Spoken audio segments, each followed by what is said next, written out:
well. I'm going to talk about sort of a different topic, and it's not really about immunization, it's about costing broader. So this is about assessing the feasibility to develop, pilot, and implement a routine unit cost system in Kenya.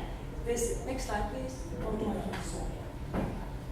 So the background is that we received it at London School of Hygiene, a 6-month learning grant from the Bill and Gates Foundation in 2014. And the objective was to assess the feasibility of implementing this routine unit cost system. So we did it in Kenya, and Swiss Tropical Institute did the same thing in Tanzania. So we had 6 months to do this, and I must admit it was quite challenging. But anyway, the topic is challenging. So we had a report, so we did this with Kemry. Ella Span and Mike English are from Kemry, and then my colleagues Fiametta and Adrian are from London School of Hygiene. And we have a paper coming out in Global Health Action on it as well. So I'm going to talk about what the issue is and some important concepts, what we found in Kenya, and then what the options are, and also talk a bit about what high-income countries do about this.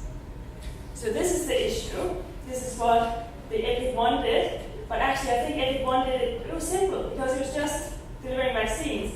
If you want to know what it costs to treat TB, malaria, etc., you need to do it much more complicated. And what we were looking at really in this study was hospitals. So how do we know how much it costs to treat a pneumonia episode? If you want to know that today, you need to collect data from all these different places.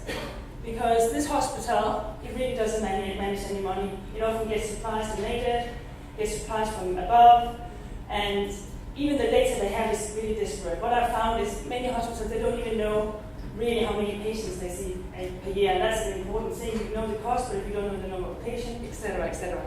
So it's a huge job. So that was the background for this learning grant. How do we get away from this? Can we have some monitoring, routine systems, so that can tell us how much this costs to treat pneumonia?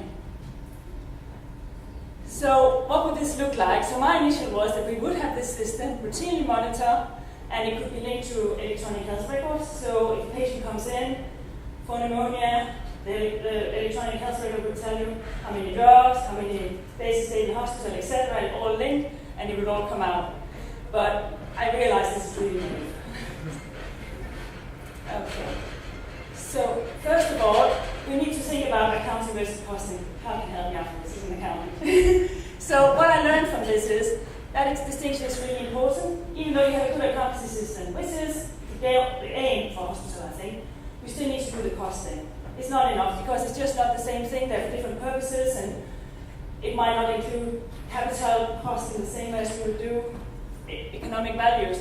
So we need to get the accountancy system working, but it's not enough. We still have to do the analysis. Nothing can be routine, I don't think. So even in these countries, there's no proper accountancy system. So I think it's hard to skip that step to go directly to a routine unit cost system where we don't even have an accountancy system. Then another thing I think we need to think about is the cost and the charges and the payments. So we want to know the cost, which is used for cost-effectiveness studies. But really, health managers and facilities, they're much more interested in the charges, the unit cost. That's what they want to know. They don't really care about how we annualize capital equipment, etc. And then we also have the payments for medical procedures, which is also done for a different purpose. So all these are useful, except the charges are not really useful. But we might get to this, the charges and the payments, but we still have to do something to do the cost. Okay? So the objective of this Kenya study was to just assess what systems they have in place for routine monitoring of clinical services and accounts, and see if we somehow could link it and have a routine system that could tell us what we need. And we also, so we mapped, the objective was to map all these health management information systems, investigate whether there have been any previous attempts, and then propose a plan for what we could do. So some important things to think about is that in Kenya, user charges is the largest share of healthcare financing, and all the facilities we visited really were keen on monitoring the user charges. That was what was important for them. So they had really good records on that, but it doesn't really help us. And these user fee levels, they were not related to cost, they were just picked of what they thought they could get. And the US government is by far the largest donor, and they had a lot of projects with health management information systems. Devolution we've already talked about, so that was, when we came there, it was really happening, and it could be seen as a good opportunity because the counties were interested, they had their own budgets, and they were really interested in seeing what things cost. So it could be an opportunity to build on something. So our approach was document review and then key informant interviews in these 4 counties, Naruku, Moranga, Nairobi, and Kajiado. So we asked people about how do you track clinical data and your accounts, what are the constraints, etc. And we had ethics approvals from London School of Hygiene and Kenya. So in total we had 32 interviews from these different organizations, donors.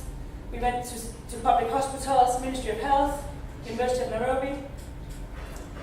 And to analyze the data we used something called a hot fit framework, which is really about health management information system, how you assess them, whether they are fit for purpose.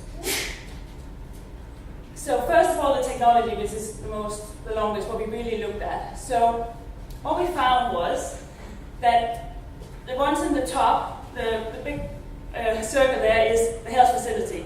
And then they have these 4 data repositories, which are electronic. So the most important is DHIS2, which is what Kenya is aiming at, that all data should go through DHIS2, all clinical data. The only one that's not going through is HIV/AIDS, which is really from PEPFAR. They have a separate tracking system. If business accounts, and what is this GR? Oh yeah, and then the one on the left is all the human resources are being tracked electronically as well. But the health facilities, often, they don't do all this electronically. They get it to the counties who then enter it. Okay, so these are the 4 systems. So really, these were the ones we were thinking of. Could we link some costing to these? So as you can see, they were all sort of externally funded when they were implemented. The Clinical Information Network is KEMRI. That's really why we work with them. They have started this for pediatrics. So this is really electronic health records for pediatrics in 14 facilities. Then we looked at electronic medical records, which has started a lot, but it's very sporadic. So it's really hospitals just doing it individually. There are lots of open source software they can use. So it's really messy. So many different types of systems that are being used. Okay.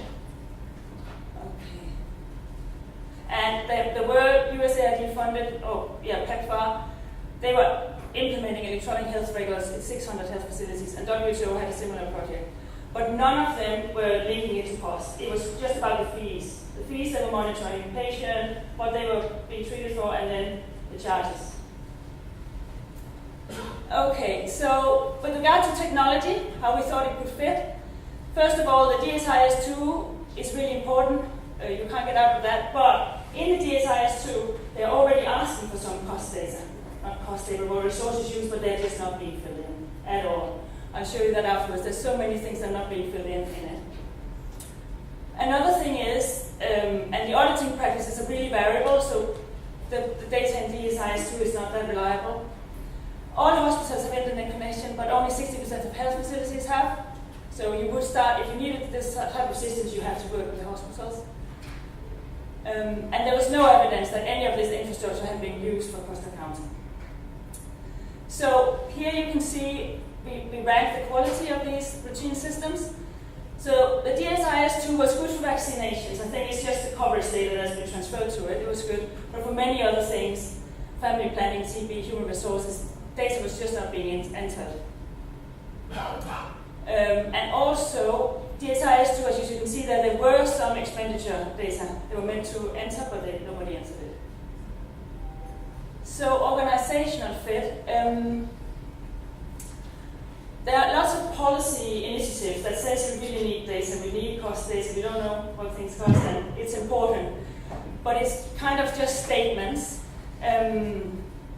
So for instance, the Universal Health Coverage Strategy, it supports cost containment and rigorous budget planning processes. So in that respect, Kenya, they're kind of ready because there is a political movement to get it. However, there are many organizational constraints, which are the usual things. So facilities makes a budget, but these budgets are just not they're just a formality, they're not happening. When there's no more money left, they don't get any more money. So they submit the budget to the county, but as I said, they just revise downwards. And facilities they don't procure themselves. It's the county that often procures it, it's the county that pays for electricity, water, etc. So that's organizational constraints to really implement such a system. So something similar has happened in Kenya. There was something called the Kenya Health Sector Costing Model, funded by the German GIZ. And yeah, so this was published in 2011. So of course we tried to dig into what happened to this. And I think this was a big effort that was done to try and get unit cost for Kenya, but it's really stalled. It's owned by the Economics Department of the University of Nairobi, but nothing is really happening with it.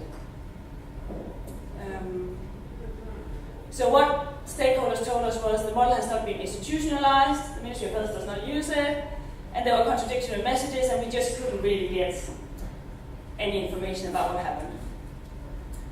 All right, last thing was about human resources. So the good positive thing is that they have implemented a lot of new systems recently.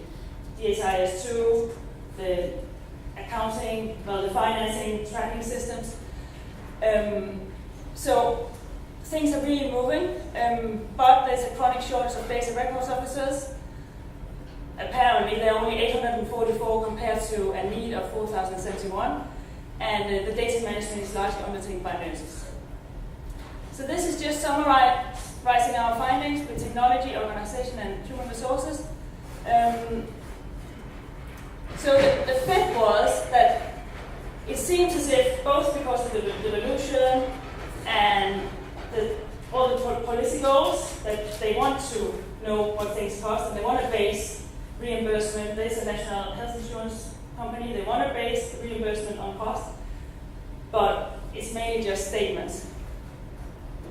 Okay, so I just want to talk about what high-income countries do about this, and this is a really great review. So this woman, she looked at cost accounting models in European Union, Australia, and US, how they actually did the DRG payments. It's a really useful paper. So what was interesting is that in most countries, nobody really has a routine system in all the hospitals. It's really based on a sample of facilities.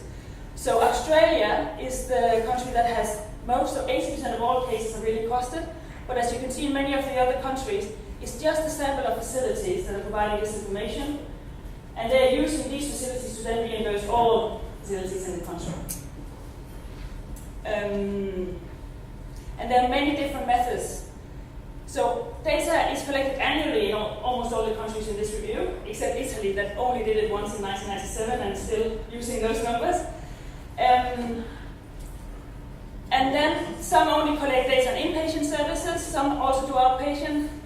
Several countries do not include capital costs, so this is another issue about costing. So because it's for DRG payments, how much they reimburse the hospital is not costing. Okay? And then there's a big variation in the extent the bottom-up approach is used. So they do a lot of gross counting and top-down. It's really a mix. It's not routinely. They get data annually and then they do a lot of things to analyze it. And the authors, he rated the countries in terms of the quality. So Italy, Austria, and USA, they were ranked lowest, and Germany and Australia were highest. And as far as I understand, Australia, they really have the most sophisticated system. It was initiated in the 1990s, and they really track the ideal system. So cost of each patient episode is calculated based on the resources used. And this is dependent on so many different clinical systems they've linked up, and they spent 133, it's almost $100 million US dollars in these 3 years to implement this system. So in the UK, they do have a sample of facilities that provide detailed data.